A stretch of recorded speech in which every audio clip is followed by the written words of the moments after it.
2 മാസം കൂടെ കഴിഞ്ഞാ റിസൾട്ട് ഒരു SSLC. മാർക്ക് ഇത്തിരി കുറഞ്ഞാൽ കുഴപ്പമുണ്ടോ അമ്മേ? മയിർ പഠിച്ചാൽ മതിയായിരുന്നു.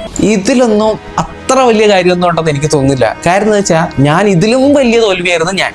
10ാം ക്ലാസ്സിൽ എങ്ങനെയൊക്കെയോ അങ്ങ് ജയിച്ചങ്ങ് പോയി. അത്യാവശ്യം A+ ഒക്കെ ഉണ്ടായിരുന്നു, കുഴപ്പമില്ലായിരുന്നു. +1 വന്നപ്പോൾ കഥ അങ്ങ് മാറി.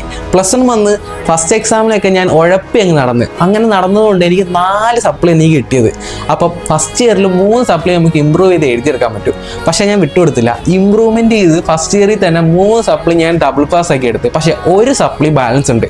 അത് സെക്കൻഡ് ഇയറിൽ മാത്രമേ എനിക്ക് എഴുതിയെടുക്കാൻ കഴിയൂ. സോ സെക്കൻഡ് ഇയറിൽ ഞാൻ ഡബിൾ പാസിനുള്ള എഴുതിയെടുത്താൽ മാത്രമേ ഞാൻ +2 പാസ്സാവും. അല്ലെങ്കിൽ എല്ലാവരുടെ മുമ്പേ മൊത്തത്തിൽ പൊട്ടി. പിന്നെ ഇമ്പ്രൂവ്മെന്റ് ചെയ്ത് നമുക്ക് എടുക്കാം, അത് നമ്മുടെ മൈൻഡാണ്. അങ്ങനെ എങ്ങനെയൊക്കെയോ +2 ഞാൻ അങ്ങ് പാസ്സായി കിട്ടി. പിന്നെ ഇത് വലിയ കാര്യമൊന്നുമില്ല, തല പോകുന്ന കാര്യമില്ല ഇത് തോറ്റെന്ന് പറഞ്ഞു. പിന്നെ ഒരിടത്തൊരു മൂലയ്ക്ക് നിന്ന് ഒറ്റപ്പെടുത്തി ഇരുന്ന് കഴിഞ്ഞാൽ മക്കളെ നീയൊക്കെ അവിടെ ഇരിക്കത്തേ ഉള്ളൂ. +1 ഞാൻ കുറച്ച് ഇരുന്നതാ, +2 ഞാൻ പക്ഷെ അത് തിരിച്ചെടുക്കുകയും ചെയ്തു. സോ നിനക്കൊക്കെ എന്താണ് നിന്റെയൊക്കെ കഴിവെന്ന് വെച്ചാൽ അതിനൊത്ത് നീയൊക്കെ പോവാ. പിന്നെ ഇത് പഠിച്ചെഴുതി എടുക്കാവുന്ന മാത്രമേ ഉള്ളൂ. സോ അതിന് നിങ്ങൾക്ക് കൂടെ ഒരു മൈൻഡ് വേണം. അതുണ്ടെങ്കിൽ മാത്രമേ ഇത് പഠിച്ചിറങ്ങി എടുക്കാൻ പറ്റൂ. അപ്പോൾ ഓക്കെ ബൈ.